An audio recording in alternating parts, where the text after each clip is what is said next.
Hello আসসালামু আলাইকুম guys, আসতেছে আমাদের সেই ভূতের ভিডিও। সেই ভিডিওর এখন আমাদের শুটিং চলতেছে। এখন সময় 9টা 1 মিনিট রাত।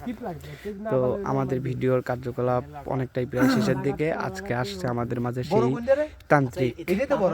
তান্ত্রিকের সাজা চলছে। এখন আপনাদের মাঝে আসতেছে সেই, যার কথা না বললেই নয়, সেই ভূতুরে।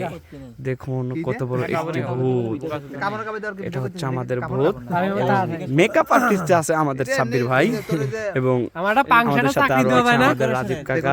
পাংশাটা চাকরি দেওয়া যায় না আমার কি মেকআপে? কাকা কিছু বলেন চাকরির বিষয়ে।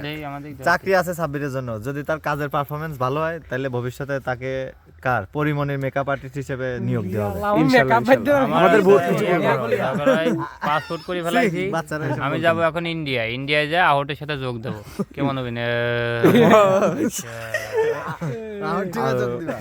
এটা ভূতের ভিডিও বলতে আমাদের মাঝে কিন্তু আরো একজন আছে, বাস্তব জীবনেও অনেক ভয় থাকে। এটা হচ্ছে আমাদের জুয়েল কাকা, সে কিনা বাস্তব জীবনেও অনেক ভয় পায়। এই যে আরেকটা ভূত আছে, এই ভূতকে আমরা এখন তার ড্রেসে আনতেছি না, কিন্তু তান্ত্রিক অ্যাসিস্ট্যান্ট। এই যে আমাদের সোহানুর রহমান সোহান ভাই ওরফে তান্ত্রিক। একে কিন্তু কেউ নাম ধরে ডাকবেন না তান্ত্রিক ছাড়া। যত বড় তান্ত্রিক নাম কি জানি? তান্ত্রিকের গেটআপটা না, তান্ত্রিক নামটা কি জানি? এই কইছিলাম সল্লি বলে তান্ত্রিক। আমি সল্লি বললে তান্ত্রিক।